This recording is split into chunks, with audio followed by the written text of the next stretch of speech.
Every addiction starts with a soft choice. It's a quiet compromise.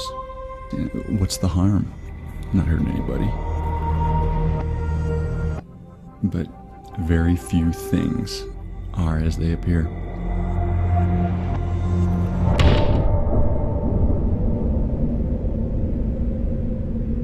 I guess I'm here today to communicate that there is an alternative to the pervasive view that this is harmless and this is just the way it is, and that there's no way out, that we are just as a nation supposed to just continue to approve the endless destruction of moral boundaries. That we're just supposed to sit back and say, yeah, that's fine, as marriages continue to fall apart, as people continue to be consumed by addictive life, that we've got to do something about that.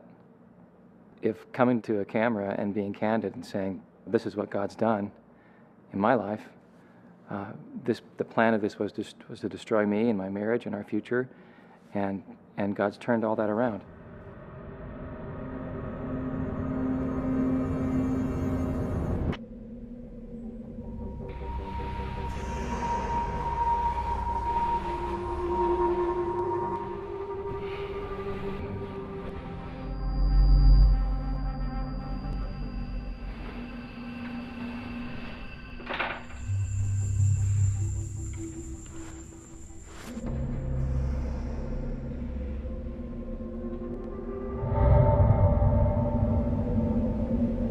Pornography is the graphic, explicit depiction of sex, and it's meant to stimulate and to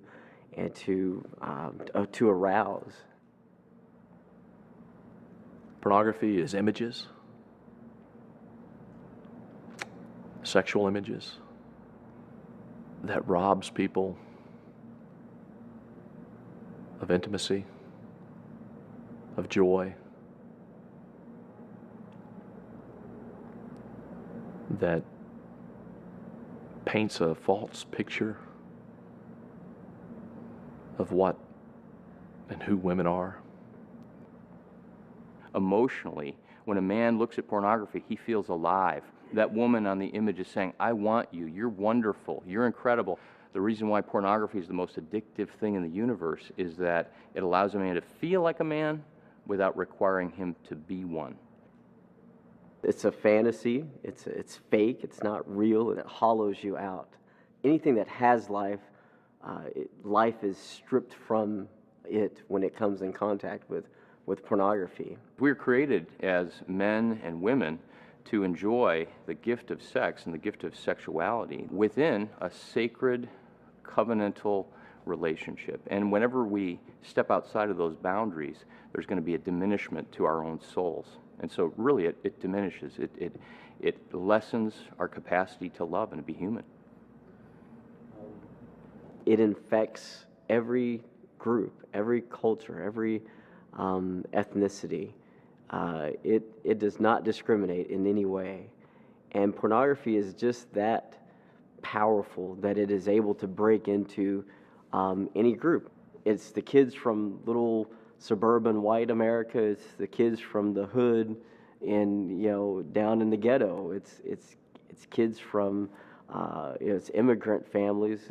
It's everybody. It's people are being impacted by it. Pornography kills. Pornography destroys. Pornography strips men and women of their dignity. Pornography violates love. It prevents intimacy, and that's the case in my life.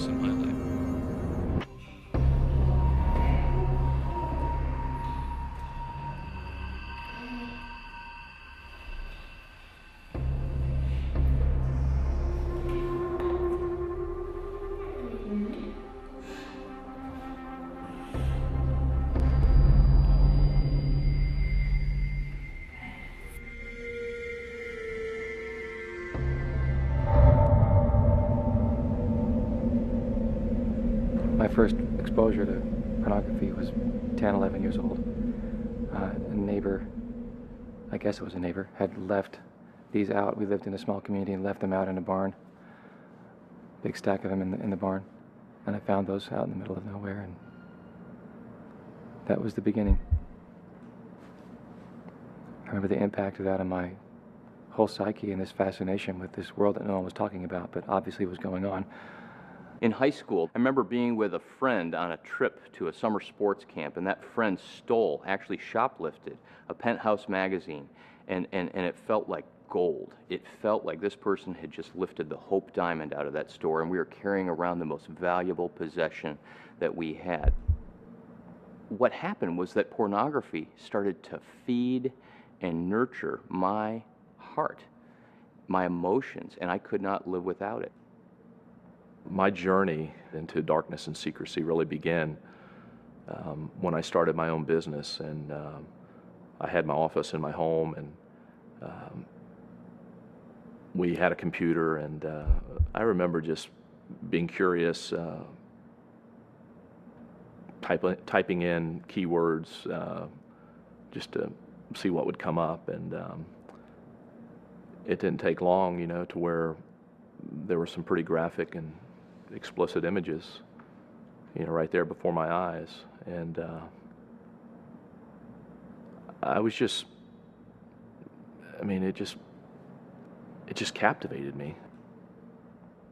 I live with a tremendous sense of paranoia. I just knew that someone was going to see me. Someone's gonna see the pastor going into this adult bookstore, and so I always looked over my shoulder. I was always afraid. I always kind of I always lived my life with a sense of uneasiness. There was no peace there because I always felt like somebody's gonna find out, and then my story's gonna be out. And I just continued this kind of pattern, this hidden secret. My wife didn't know. No one knew my deep, dark secret. Never in my wildest dreams did I or could I imagine that that years later, 20 years later, 25 years later, that I would be engaged in all kinds of sexual acting out that I did not want to do. And not only for religious reasons, because I grew up in a home that was nominally Christian, and God was someone who I was really afraid of, and I didn't have any beliefs per se that this was wrong. It was just that it felt shameful to me, and somewhere deep inside of my own heart, I had this shame and this anxiety and this dread that if anybody ever found out about this, that there's no way that I could live through that there's no way that I could be loved or accepted or wanted based on the things that I thought about and the things that I did. Even as I went to seminary, where I thought, seminary, there's no way. I'll be able to stay away from the pornography in seminary. They'll have the internet service will be filtered. It'll be, this is seminary. There's no way. But in reality, it wasn't that way. In fact, at seminary is where the addiction really began to take root.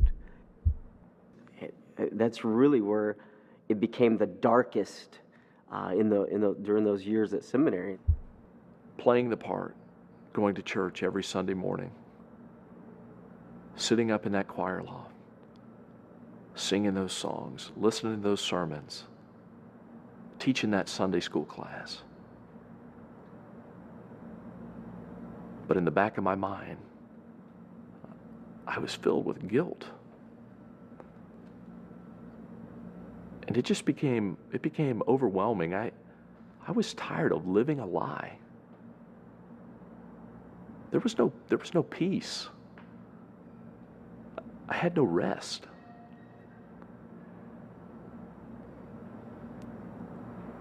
I was living a double life. If you had looked in on my life, you would have said everything was working. We had the right cars, the right home, beautiful family. See us at church on a regular basis. You could have said, hey, this is working. But the reality was that behind the scenes, I had already begun a departure from that. And once I had begun, there was no coming back because of the secrecy of it. And it began to grow, it began to grow. And as a result of that growing, the job was affected, home life was affected, my self-respect was affected, dignity was affected. All those things began to impact our life. Came away from seminary, still holding the secret, still realizing that I'm really still in crisis over this thing. It's really, there's a darkness to me, but no one knew, and I didn't want anybody to know, so I go back out into ministry and serving as a pastor, and the addiction really begins to emerge stronger. I had resisted and just wanted to change, but the change wasn't happening. You know, I'm like, God, can you just take this thing away from me? Just take it away. I'll do whatever. I'll do whatever.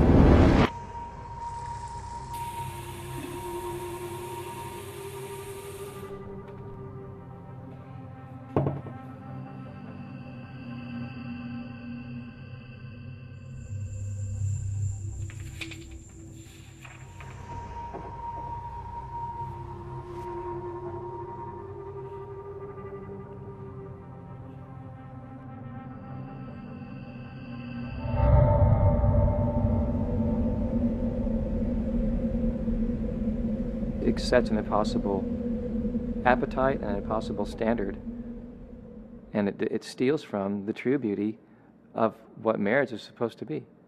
You know, it's the perfect theft of growing old together. Who wants to grow old together in a culture where all we honor is what's young? When what we're supposed to really want and desire is, you know, this perfect thing over here physically. And we miss the whole point of marriage. You know? What women want most of all, and it's the dichotomy of the industry, is that women want to be beautiful and desired by the man that they love. And it gets twisted and in the industry, and the women are portrayed as, I want you and I've got to have you, and so the men are attracted to that. But what that woman behind the camera really wants is unconditional love, and for one man to say, I love you and you're beautiful and I accept you, and she's hurting just like the men that are addicted to it are hurting. She's in a prison as well. For me, being a Christian and struggling with pornography,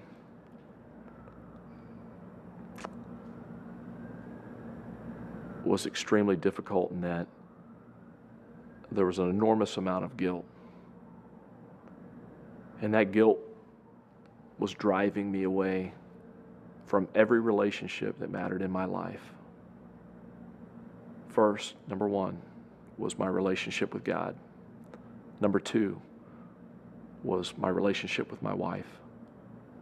Number three, my kids and my friends. The guilt had caused me to withdraw from those relationships. It affected us in a very deep way. It affected the way she saw herself, affected the way that I saw her, definitely affected the way I saw myself. When you know your behavior is contrary to your belief system and to the God that you know, at some point that conflict demands a resolution one way or the other. You're either going to give in and go for it and sacrifice everything for the pixels on the screen, because that's all it is. When you shut the power off, it's gone. Or you make a commitment to what's real, what's a real human sitting next to you, and commit to whatever it takes to make that work. And we had to make that decision together. Because of the power of the internet and the availability of it, there's this whole new breed of folks that would never, and these are not people of all ages, they would never drive to a bookstore across town in a seedy part of town and risk going into a bookstore. Pastors, Christian leaders, ministers, school teachers, people that would think, I would never do that. And now it's coming to them, and the anonymity that it affords allows them to engage in this behavior that they wouldn't otherwise imagine that they would ever get addicted to, beyond maybe just dabbling in it once or twice. But they do become addicted because of that anonymity. They don't have to put forth the risk and risk being shamed or embarrassed or caught. And then the accessibility is you can get it anywhere. So when you're 12 and 13 and you're not married, you think that when you become married, that this whole habit you've created for yourself will just go away, because now you'll have a sex partner. You'll have somebody there that can, whenever that urge comes up, you've got your in-house fix, right? But the problem is that it's not actually a sexual experience, it's a fantasy experience that your body gets trained for. So now the reality of the marriage isn't the fantasy. And so you've got this built-in conflict with your marriage partner. If we're talking about a Christian perspective on marriage, then it's incompatible. Yeah, and you've got a habit built into your core personality of whenever life is too much, I escape through, pick the door, whether it's alcohol, whether it is porn, whether it's whatever it is, it's the release valve when I just can't take anymore. As a believer, follower of Christ, that should be running to God. That should not be running to fantasy. So all I can tell you is my own story. I'm not here to convict you. That's the Holy Spirit's job. I'm not here to do a sales job on you and win you to my way of thinking.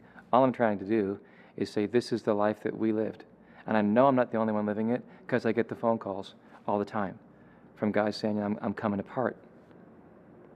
I'm sick of dealing with this. I hear it before, during, and after the marriage is falling apart. Young guys coming to me saying, I don't want this in my life because I know God's preparing me for marriage, and I don't want it in my marriage, because it goes with you. Whatever we've lived, we bring to the marriage. It didn't go away with the ring and rice. Suddenly everything's pure and we move on. No, the life we lived before we brought in.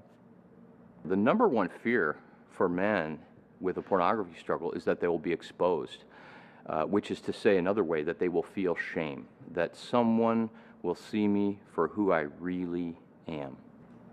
I felt that I would lose absolutely everything. At the time that friend and mentor and professor asked me that question, have you been unfaithful to your wife? The reason I lied, I knew I'd lose my job. There are pastors that if they go to someone, they're afraid they'll lose their job. There are men who, if they were to share this and it got out, they're afraid their wives would leave them. I was risking so much for pornography. I was risking so much for something so little. I was risking being seen by my children. Imagine if my children were to walk in on their dad looking at pornography on the computer.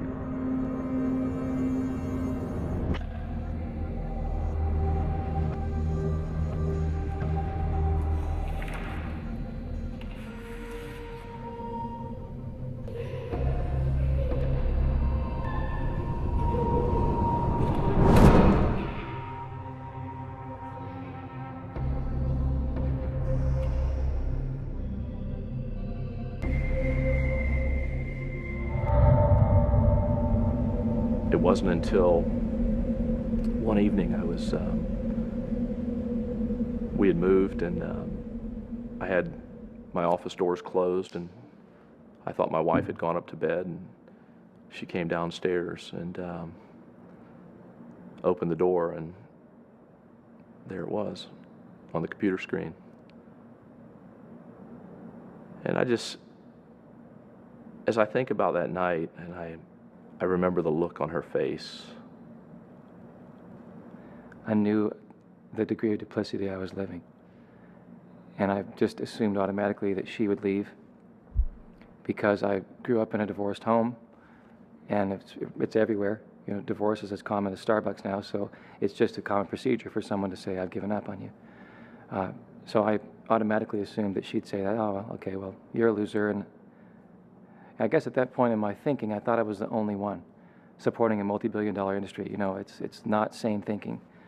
And so my greatest fear at that time was that I would tell her and she'd say, oh, I can't believe this, you know, which she did. But that secondarily she'd say, and also I'm done with you, and I'm taking your daughters and I'm walking. And that I was going to be left at this abyss to manage myself. I think that's why a lot of men don't say anything about it, because they figure they'll be left alone with something they already know is too much. I know that same struggle of not wanting to, and so desperately not wanting to go there. That was my life. Along the way, my wife had discovered my problem. My secret came out. One night before we were going to bed, she said, "Hey, I discovered something on the computer.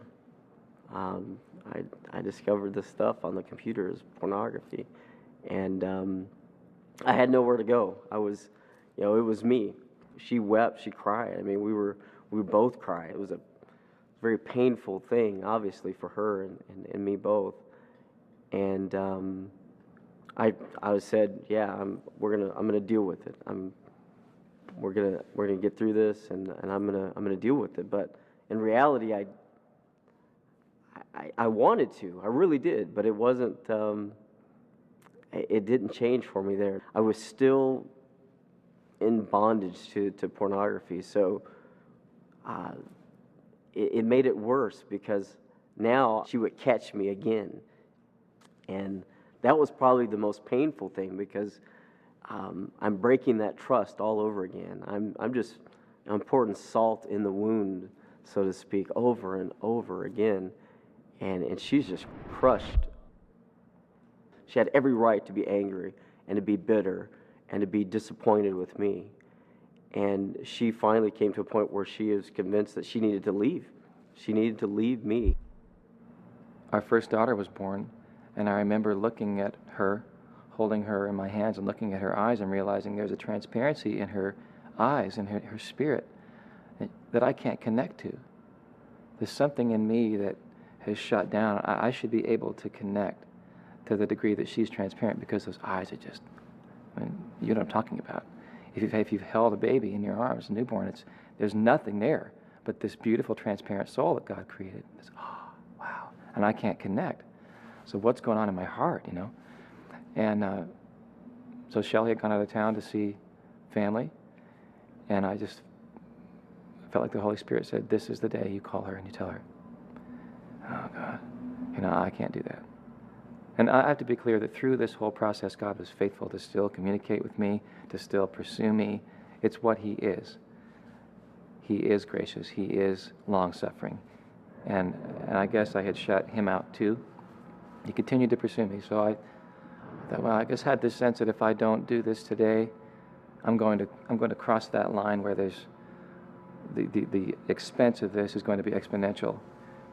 The destruction is going to be even greater. So I called her and told her, and because she was out of town, and I wanted to do it in person, but the bomb went off, and the truth was out. It took me by complete surprise. I didn't have any clue that it was even an issue. I got angry, and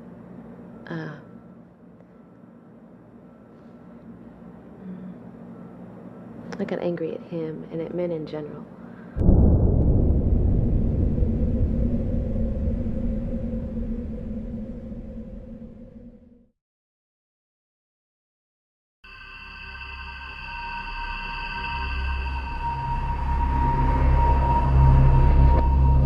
Pornography strips men and women of their dignity. She finally came to a point where she was convinced that she needed to leave. I remember the look on her face.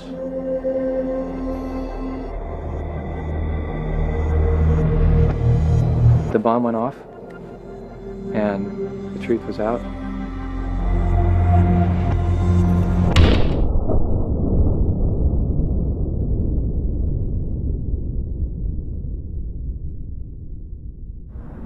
I tried to reassure her that it wasn't her, that it had nothing to do with her appearance physically. But those words just didn't seem to comfort her.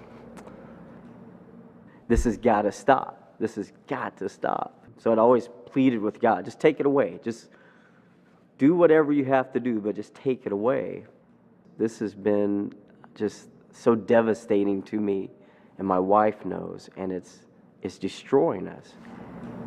It was definitely a death of all that I thought I had and that was real. I felt like I didn't know him anymore, and it felt fake. Everything that we had had prior to that felt artificial, and that I was believing a lie, that I didn't know him and I didn't know who he really was, and the way he felt about me was a big lie. What a man feels as shame, she reads as rejection. So the distance she's talking about is the guy being ashamed, saying, I'm not getting close to you because you're more pure than I am. But what she reads it as is rejection. He doesn't want me. And the guy's heart is crying out, please forgive me. I want to be there. I don't want to be alone. I can't take it anymore. And all she's reading is, he's rejecting me. That's the most important thing for women to understand, is that it's not you being rejected. It's not that you're not.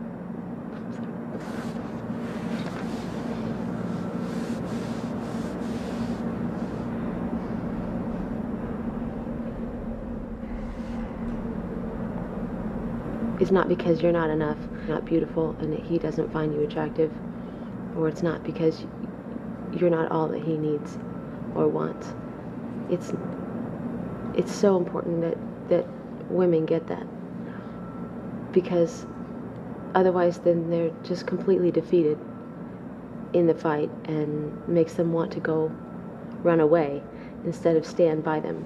The myth is that you have some control over this thing, and you know, I'm only gonna have a drink or 2 drinks. I'm only gonna look at this level. I'm not gonna go over here.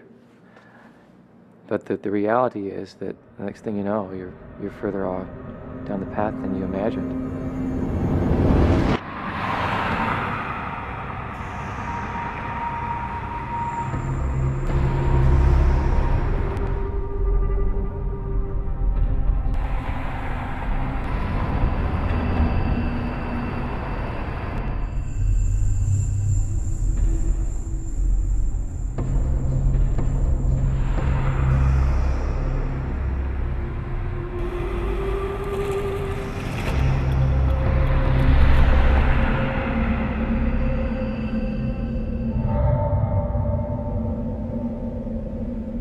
In the core of our hearts, we have a self-centered demand to have our needs fulfilled apart from God.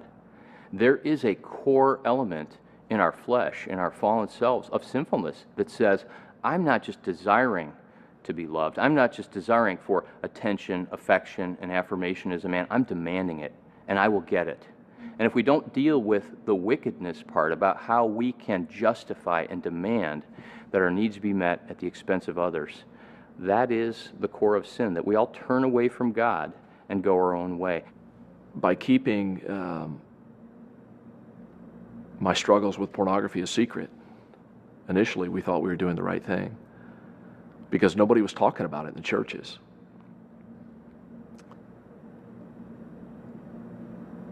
You know, I thought that perhaps I was the only one that was struggling. I'm sure that my wife, we've talked, and you know, she was embarrassed.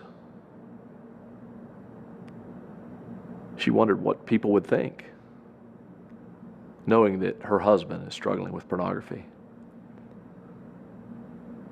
and has been for a long time.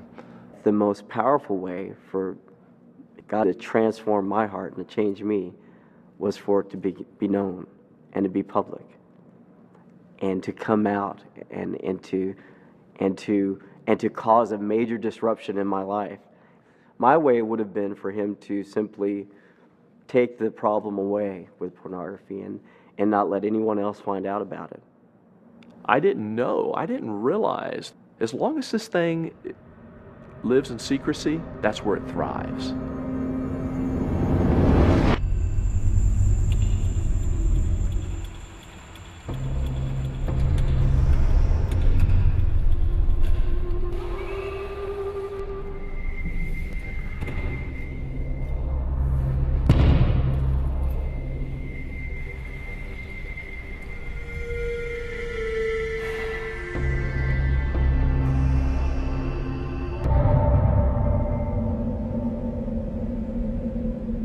In this moment where I was so desperate, I continued to hear God whisper to me, tell someone. And so I said, okay, I will tell someone. There's one person I can call, and it was actually a pastor friend. And I called him up, and I said, would you come over to my house? I didn't want to go to his office because I was afraid somebody might see me going to have a private meeting with this pastor, and who knows what they would think. And so he came to my house, and he sat in my living room. We were right there, and after a little bit of just chit-chat, I just began to talk about it. I said, this has been my long time battle. This has been my struggle. And he just kind of looked at me and said, I understand. It's the struggle that many, many men face.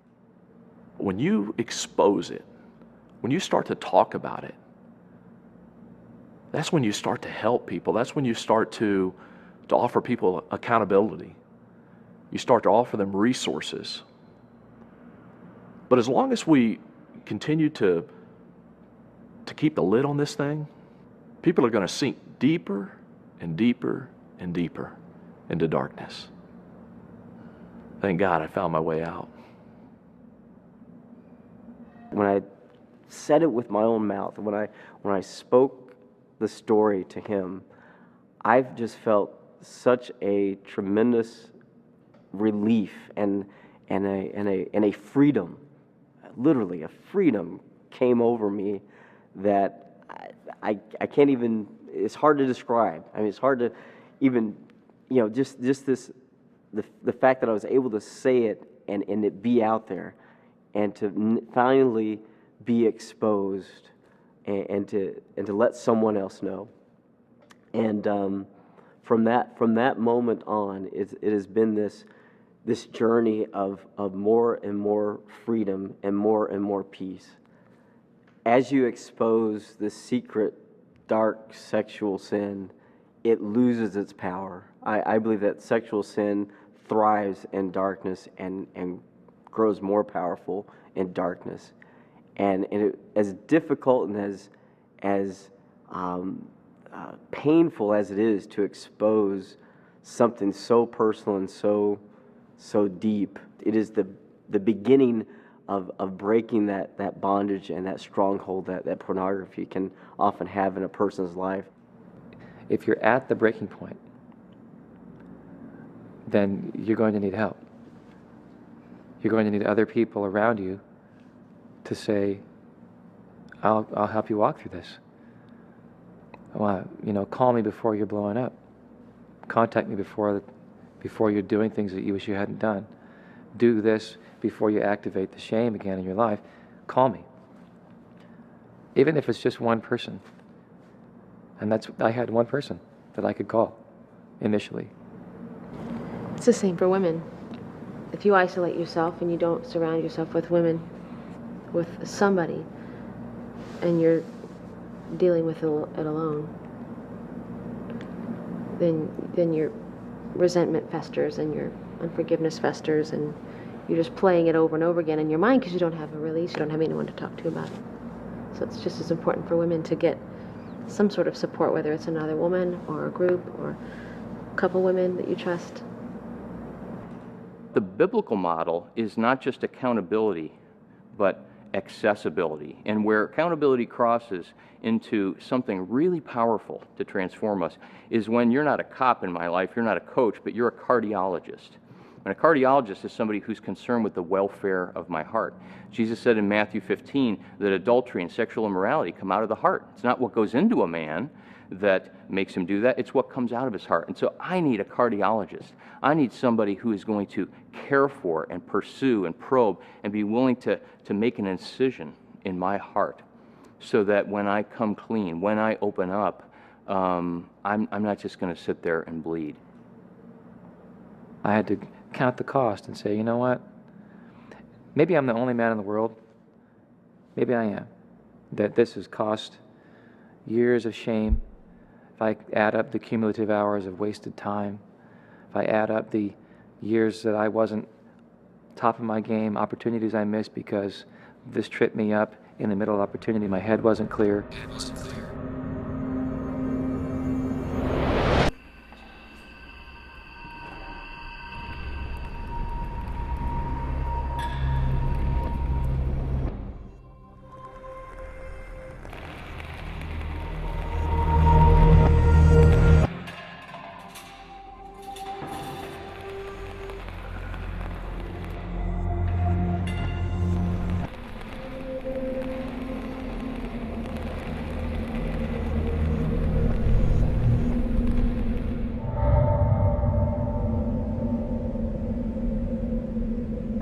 The only way to freedom is to commit to being free.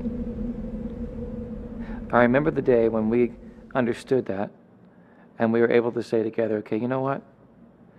Maybe she and I are going to wrestle this the rest of our life.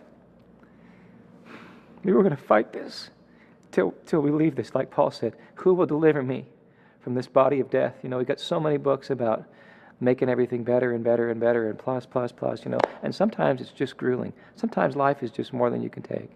And that's why we need a Savior. That's the message here. So we just decided, you know what? God, you've trusted us with children in the middle of my stupidity and all the stuff that we feel like we're completely failing at. So we're drawing the line. And whatever it takes, the generation that grows up behind us is going to run where we stumble. So we made a decision. I remember the night we did. And we held up our girls in diapers, and I said, this is the end of this. If I'm the only man who stands up in generations and says, I will not take it anymore, before I had a son to say, yeah, it's worth fighting for, we drew the line and said, you know what, no more. I'm not going to be the man that they look back on and, God, if he'd only, you know what, and I'm not doing it all right. I'm not perfect. But if somebody can look back at me and say, yeah, great-grandpa John put a flag up while everyone else was out getting trashed and doing whatever they're doing, that great-great-grandma Shelli stood up and said, ladies, here's your role in it. That was a decision we made, and that's the decision we live with now.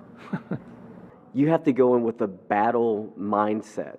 I want to fight this battle. I want to win. This is the decision that I've made, that I'm not going to be defiled by the culture and let it destroy everything that is so valuable and so important to me. See, this doesn't happen just because I want it to. It doesn't happen just because I know that it's bad. It happens when I decide I'm gonna live differently. I'm gonna do things differently. It is all by God's Spirit that this happens. You can't live differently and not have God be a part of it, because my natural way to live would be to go and indulge and to look at every woman that walked in front of me and to seek out pornography. That would be my natural way to live. So it's only by God's Spirit and by His power that I am able to decide and to have my conscience pricked in such a way that I want to live differently. And God gives you that power, and God changes. He gives you new eyes to see with, and a new mind to think with. Our minds, our hearts are transformed. You're constantly there's always that lure. There's always that call back into that other dark way of living.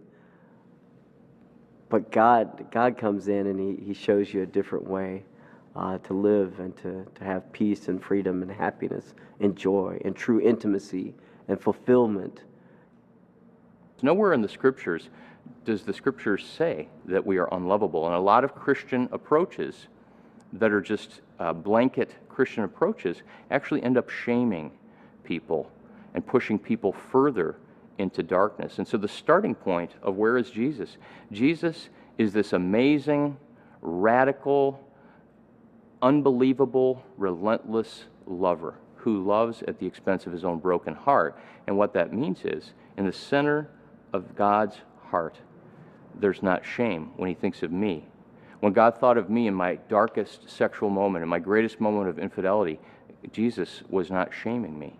Jesus was there on the cross for me. Jesus had compassion. Jesus had this intense desire to say, this is what I'm going to do to set him free, to bind up his broken heart. And the amazing thing about the gospel is that God actually takes our failure, our sin, our shame, our wickedness, our wounds, and he transforms it. And that's what the cross is all about. The cross is not just about forgiveness. The cross is our entry into a life with God, a God who embraces us, a God who doesn't shame us, a God who wants us even in our darkest moment, and then who wants to set us free to live out his passion, which is to bless the world, to live with a heart that's fully alive, to love.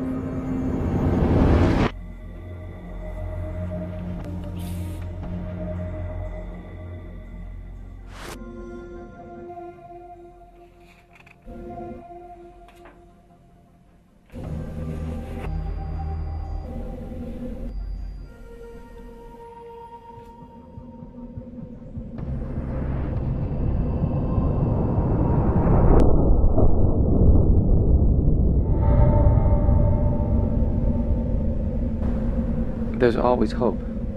Even in the worst of it, I had a ray of hope. That God had to be greater than this. Or why bother? So I brought my nothing to him. I felt like I had nothing left to give. I had no strength left. I had no self-respect left. I had no respect left with her. I just bring my nothing, and I remember praying specifically, God, I'm bringing you my nothing.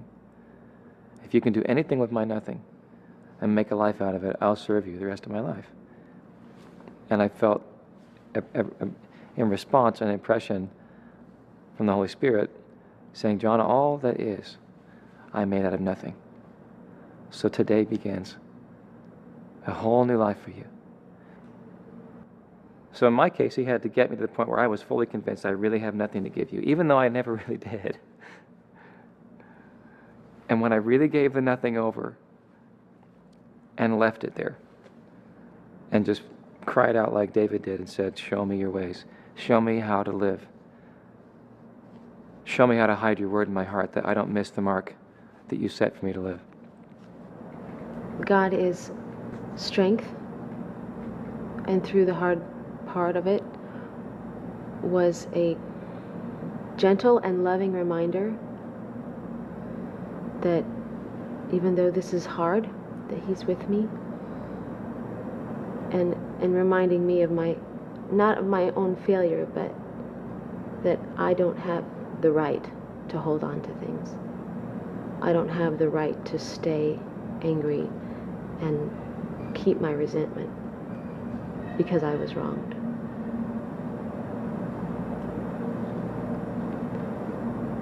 Because if I do that, then I can't forgive, and we can't walk in freedom together. At the moment where you feel like you've just run out of all grace and mercy with God, where you are, there's such shame and there's such guilt and ugliness to your life where you can't even stand yourself, and you wonder if God could ever stand you.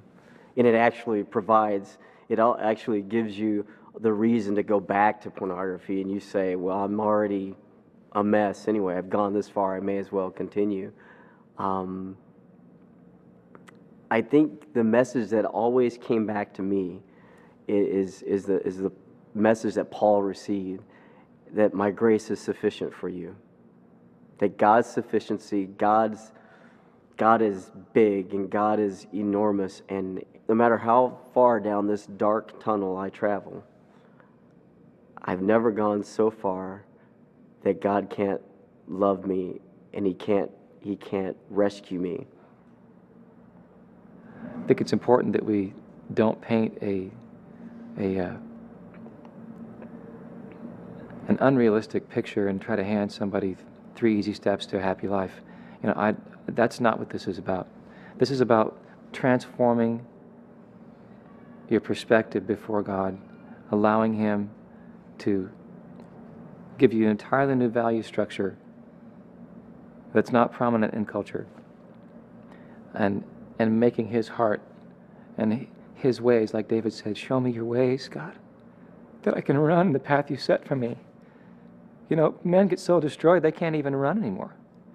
They're fumbling all over themselves and applauding each other's, hey, it's tragic to me.